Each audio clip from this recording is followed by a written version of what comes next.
때마다 해줘야 하는 비료 작업이 힘드시다고요? 오레가, 슈퍼 오레가가 수고로움을 덜어드립니다. 간편하고 효과 좋은 완효성 비료 오레가, 슈퍼 오레가. 한 번의 시비로 지속적으로 뿌리에 영양분을 공급하여 경제적 부담과 노동력은 낮추고 생산성은 극대화하는 완효성 비료. 한 번의 시비로 농사가 완성되는 경제적인 비료. 오래간다 오레가. 남해화학 오레가, 슈퍼 오레가. 여러분 안녕하십니까? NBS 투데이입니다. 정부가 물가 안정에만 집중하다 농산물 가격 폭락을 야기하고 있다는 우려가 나오고 있습니다. 특히 최근 출하되고 있는 햇양파의 가격 하락세가 심각한데요. 양파 가격 하락세에 정부가 시장격리 카드를 꺼내들었지만 정부 기관별 엇갈린 농업 통계로 정책 혼란도 적지 않았습니다. 강창우 기자가 취재했습니다. 정부가 양파값 하락세를 잡기 위해 양파 시장 격리를 추진할 방침입니다. 농림축산식품부와 농협경제지주, 양파주산지 지방자치단체와 양파 농가들은 26일 양파 수급 안정 대책회의를 열고 중생종 양파 10,000톤 시장 격리 방안을 결정한 것으로 알려졌습니다. 수급 안정 대책회의에 참석한 관계자에 따르면 5월부터 수확될 중생종 양파 10,000톤을 시장 격리해 출하를 연기하는 방식으로 수급 안정 대책이 마련될 예정입니다. 5월 6일부터나 수매 및 저장을 하고 출하는 한 달 이후라든가 아니면 시장 가격이 800원 이상 가버리면 자연스럽게 출하가 되겠죠. 당초의 계획은 50일 이후에 출하하자. 시장 가격이 800원 이상을 형성되고 그러면은 그 이전에도 출하를 해서. 올해 산 조생종 양파가 본격 출하되고 있는 지금 양파값 하락세는 심상치 않습니다. 최근 가락시장의 양파 경락값은 상품 1kg당 평균 772원을 기록했습니다. 지난달 1,785원에 거래되던 것과 비교하면 절반도 채 되지 않습니다. 지난해 4월 평균 가격 993원과 평년 4월 평균 가격 991원과 비교해도 20%가량 낮은 수준입니다. 이 같은 양파값 하락세의 원인으로는 정부의 물가 안정 대책이 지목되고 있습니다. 정부가 소비자 물가 안정에만 집중하다 농산물 가격 폭락을 야기했다는 겁니다. 정부는 올해 초부터 물가 안정을 위해 농산물 공급 확대, 수입량 확대 등을 추진하고 나섰습니다. 농식품부의 주요 농축산물 수급 동향 및 대책을 살펴보면 수급 안정책 마련을 위한 지표로 소비자 물가 농축산물 지수를 활용하고 있는 점을 확인할 수 있습니다.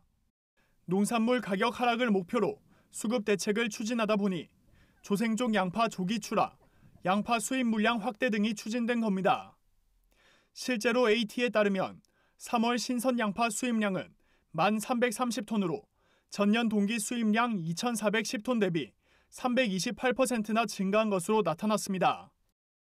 수급 정책이 농민 입장에서의 생산에 맞춰져 있는 게 생산 가격을 보장하는 게 맞춰져 있는 게 아니고 소비자들 물가 지수에 맞춰져 있잖아요. 이거는 비단 양파뿐만 아니라고 생각을 하거든요. 결국 양파값 하락이 본격화하자 정부는 수급 대책 마련에 나섰지만 농업 통계 혼선이 발목을 잡았습니다. 전국 양파 생산자 협회는 27일 입장문을 발표해 통계청과 한국농촌경제연구원의 양파 재배 면적 조사 결과 차이로 양파 수급 대책에 혼선이 가중되고 있다고 지적했습니다. 농식품부와 양파 농가들이 농경연의 조생종 양파 공급 과잉 전망을 바탕으로 조생종 양파 수급 대책 논의를 진행해 왔는데 통계청이 조생양파 공급 부족 통계체를 발표했다는 겁니다. 양파 생산자 연합회는 통계청의 발표가 양파 농가들의 혼란을 가중시키고 제대로 된 수급 대책 시행을 가로막는 걸림돌로 작용했다고 주장했습니다. 소비자 물가 안정을 목표로 한 정부 수급 대책과 농업 통계의 혼선이 농산물 시장 불안정을 야기했습니다. 농산물 수급 대책 재조정과 함께 농업 통계 정확성 제고가 시급한 상황입니다. NBS 강창호입니다. 지난해 사과배 농가를 휩쓸었던 과수화상병 여파가 채 가시기도 전에 충북 충주 사과 농장에서 과수화상병이 발생했습니다. 사과 재배 농가에선 올 들어 첫 확진 사례인데요.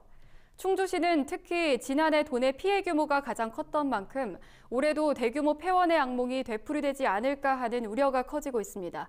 김하은 기자가 전합니다. 한 번 발생 시 해당 과수원의 나무를 모두 뽑아 땅에 묻어야 하고 이후 3년 동안 과수를 심지 못하는 과수 화상병. 지난해 역대 최대 피해 규모를 기록한 과수 화상병의 상처가 채 아물기도 전에 충청북도 충주시의 사과 농장에서 올해 첫 과수 화상병이 발생했습니다. 배나무는 지난 1월 경기도 일대 10여 곳이 확진됐지만 사과 재배 농가에서 화상병이 확인된 것은 올 들어 처음입니다. 충주시에 따르면 지난주 산청면 명서리에 위치한 사과밭 2곳에서 나무 줄기가 검붉게 그을린 듯한 궤양 증상이 발견돼 과수화상병 간이 검사를 한 결과 확진 판정이 나왔습니다. 이에 두 농장의 사과나무 542그루가 모두 매몰 처리됐습니다. 충주시는 지난해에도 과수화상병 발생으로 사과 농장 348곳이 폐원하는 등 도내 피해 규모가 가장 컸습니다. 과수화상병은 일반적으로 잎이 무성해지는 5월 중순 이후 발생하지만 올해 충주시에선 지난해보다 한 달가량 빠르게 발생했습니다.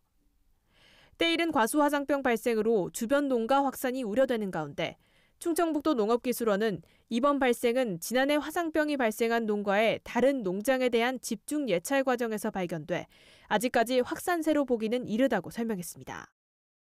특히 충주 같은 경우에는 작년에 발생한 농가들이 과수원을 여러 군데 갖고 있는 경우가 있어요. 폐원한 경험을 갖고 있는 농가들이 다른 데에 미발생 가원을 갖고 있잖아요. 교차 오염될 확률들이 훨씬 더 많은 상황이 발견된 상황이거든요. 다만 충북도 농기원은 향후 화상병 억제를 위해 농가의 의심 증상 발견 즉시 신고해 줄 것과 작업자에게는 작업 도구를 철저히 소독해 줄 것을 당부했습니다.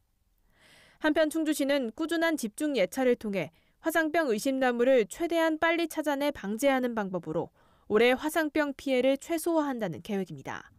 MBS 김하은입니다. 농사를 짓겠다고 만든 농업법인이 농지를 쪼개서 팔아 거액의 차익을 챙긴 사례가 또 적발됐습니다. 경기도 일대에서 총 26개 법인이 무려 1,400억 원대 부당이득을 거둔 정황이 밝혀진 건데요. 투기 세력이 파고든 가짜 농업법인이 하루가 멀다 하고 그 민낯을 드러내고 있습니다. 손현진 기자가 전해드립니다. 경기도 일대 농지를 투기 목적으로 사들여 거액의 차익을 얻은 농업법인이 무더기로 적발됐습니다.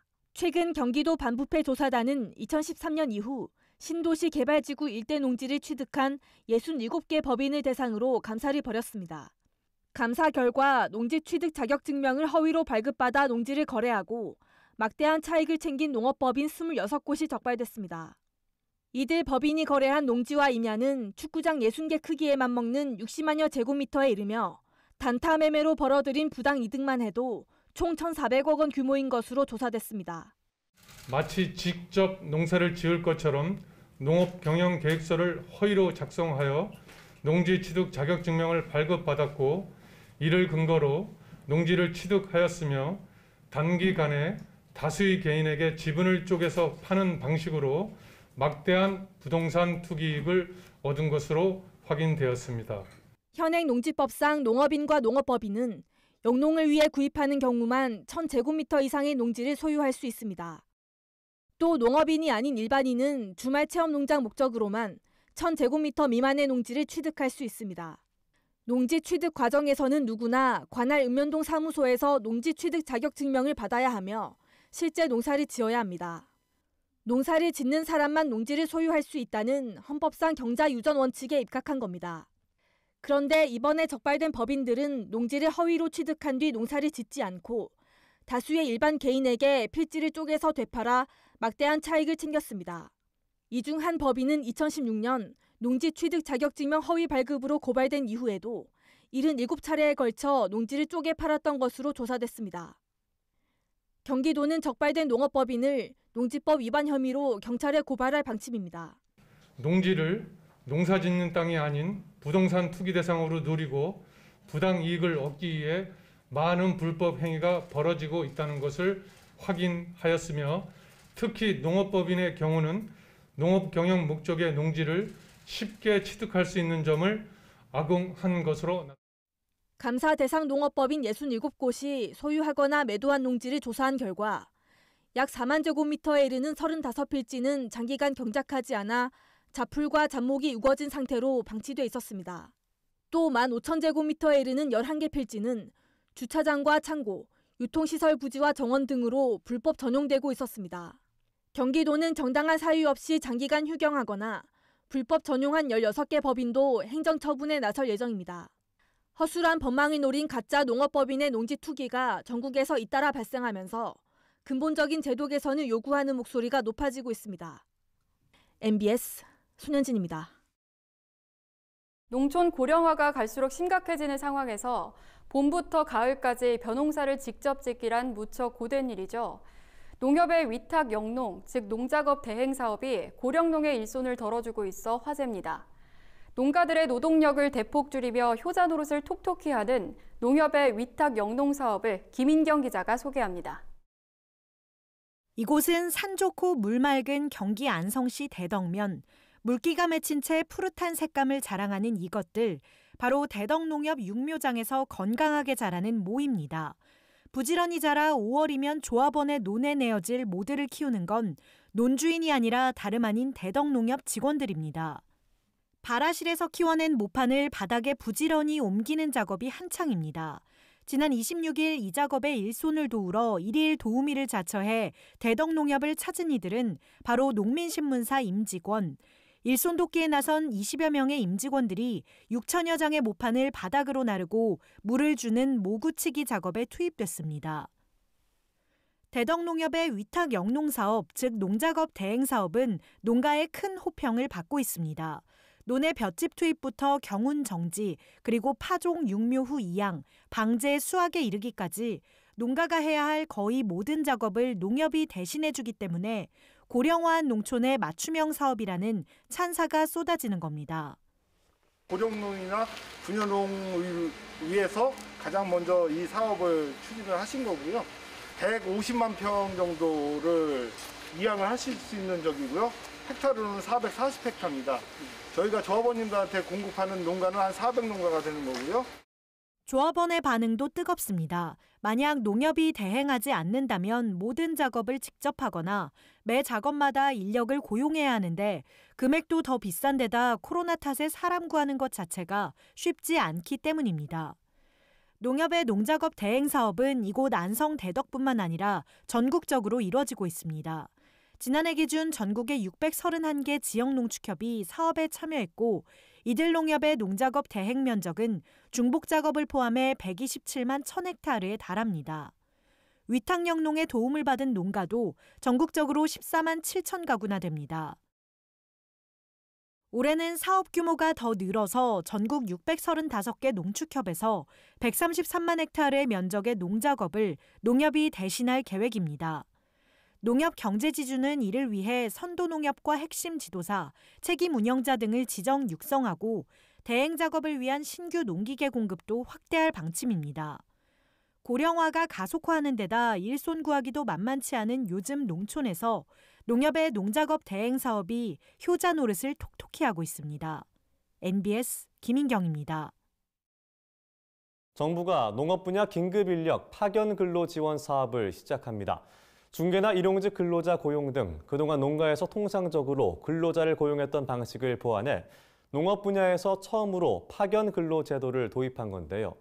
코로나19로 인한 근로인력 공백에 대응하는 동시에 내국인의 농업 고용 시장 진입을 촉진한다는 방침입니다. 남수지 기자입니다.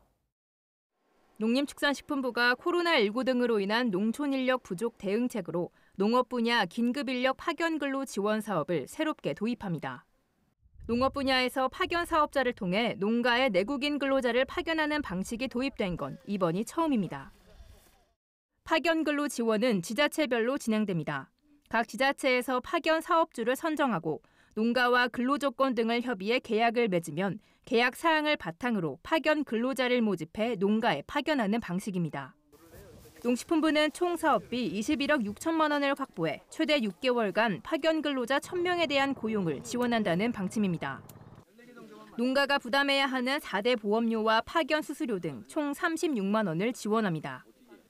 농가 입장에서는 미리 협의한 사항에 따라 필요한 기간 동안 적합한 인력을 활용할 수 있고 일정 수준 이상의 역량을 갖춘 근로자를 안정적으로 고용할 수 있습니다.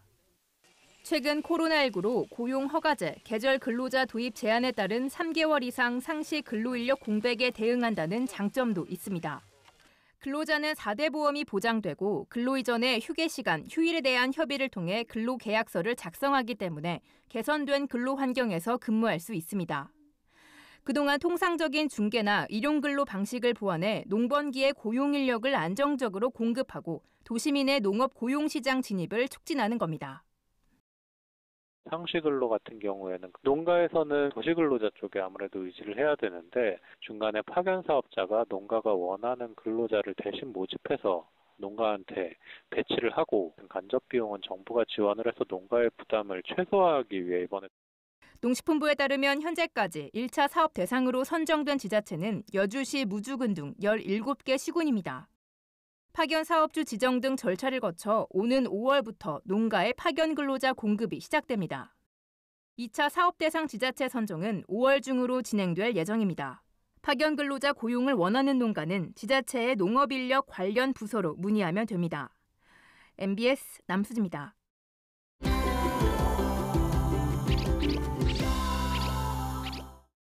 산지에서 갓 수확한 제철 농산물을 보다 맛있게 즐기는 방법을 전해드리는 방방콕콕 제철이 간다 시간입니다. 산에서 나는 소고기라 불리는 고사리가 제철을 맞았습니다. 특히 고사리는 각종 비타민이 풍부해 요즘같이 봄볕이 강한 시기에 꾸준히 섭취하면 피부 건강에도 도움을 주는 걸로 알려져 있는데요. 자연의 상태 그대로 나고 자란 충남 논산의 고사리 수확 현장과 맛있는 고사리 요리까지 김진희 기자가 전해드립니다. 봄 기운이 완연한 지금이 딱 제철인 고사리. 고사리가 얼마나 나왔나 한번 올라가 보게. 으쌰. 한참 많이 나왔는데. 발길이 닿는 곳마다 고사리가 얼굴을 내밀었습니다. 금세 한 손 가득 채우는데요. 고사리 고사리 먹고 사리. 고사리 풍년에 노래가 절로 납니다. 해바구리가 철철철 다 넘는다. 고사리도 꺾는 방법이 있다는데요. 고사리를 아무거나 꺾으면 안 돼요. 지금 상태 여기에 고사리를 보시면 우리가 고사리 손 이렇게 하잖아요. 이게 고사리 손입니다. 이게 입이 퍼지기 전에 해야 여기서부터 여기까지는 꺾을 수가 있어요. 10에서 15cm 정도의 길이에 어린아이 손 모양을 띠고 있는 것만 채취하는데요. 잎이 다 핀 고사리는 솎아내는데 이렇게 해야지만 다음에 올라오는 고사리 생육에 도움이 된다고 합니다. 그 해에 맨 먼저 나온 고사리를 초물고사리라 부르는데요. 이렇게 따로 이름을 붙인 이유가 있습니다. 일단 부드러운 게 장점이고요. 봄 첫 고사리는 며느리가 시어머니도 안 주고 자기 식구만 먹인다고 얼마나 이게 엑기스가 뿜어 있으면. 생고사리는 채취한 당일에 바로 삶는 작업까지 해야 해 다른 농작물보다 손이 더 많이 가는데요. 고사리는 생으로 먹으면 독성이 있기 때문에 삶아서 그 독을 다 빼내는 겁니다. 삶은 고사리를 넓게 펴준 다음 바람이 잘 통하는 곳에서 2, 3일 동안 말리면 이렇게 진한 갈색으로 변하는데요. 말린 고사리는 예부터 한이하게 등장했을 만큼 약재로도 활용도가 높습니다. 고사리는 한의학에서 걸채라고 하는데요. 성질은 차고 맛은 달다고 되어 있습니다. 그래서 갑자기 발생한 열을 내리는 데 효과가 있고 잠을 잘 오게 하는 효과도 있다고 알려져 있습니다. 고사리는 생으로 먹는 것도 좋지만 말렸을 때 몸에 좋은 성분이 더 높아지는데요. 칼슘은 16배, 이는 11배, 철분은 7배 높아지는 걸로 알려져 있습니다. 고사리는 철분이 들어있어 빈혈을 예방해주고 칼슘 함량 또한 많아서 뼈를 건강하게 만들어줘 골다공증 예방에 도움이 됩니다. 산에서 찾은 소고기, 건강 효자손이라 불리는 고사리.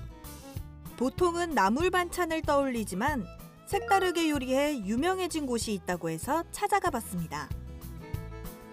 작은 규모이긴 하지만 손님들로 가득한데요. 손님들 입맛을 사로잡은 메뉴는 다름 아닌 이탈리아 대표 요리인 파스타입니다. 앞만 봐도 고사리와는 한참 동떨어진 느낌인데요. 정말 고사리 맛집이 맞나요? 고사리 여기 있어요.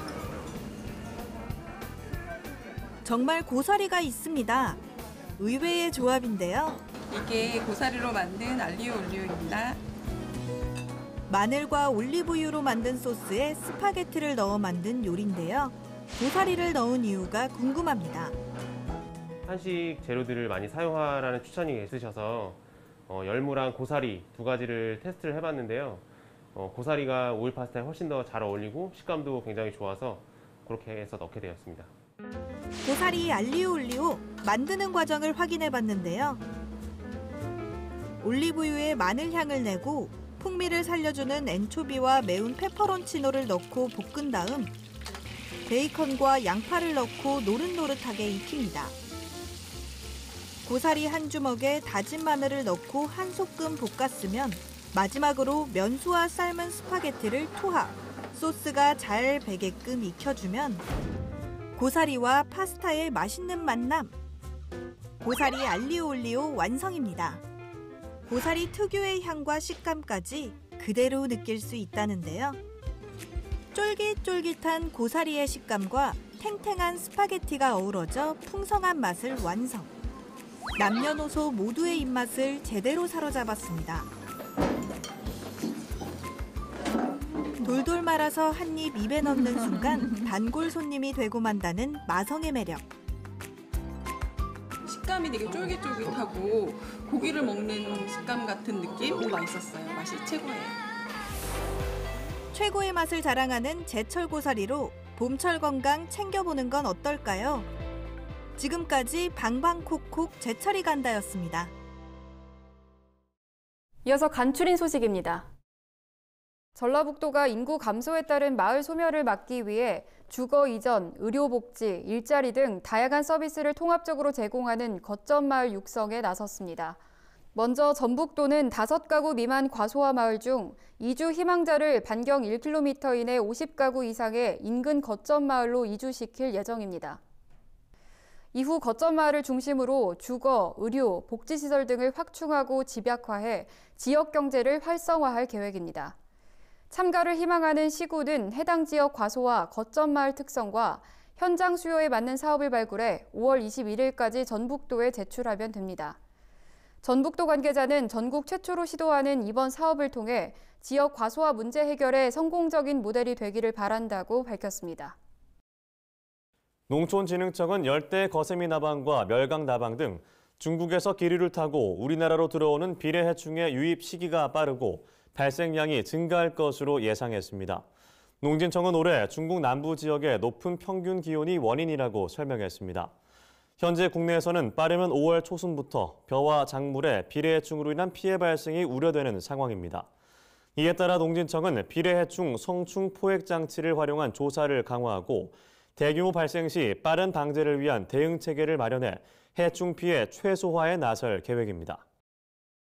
전라남도 농기원이 국산 홍차를 저비용에 대량 생산할 수 있는 기술 개발에 성공했습니다.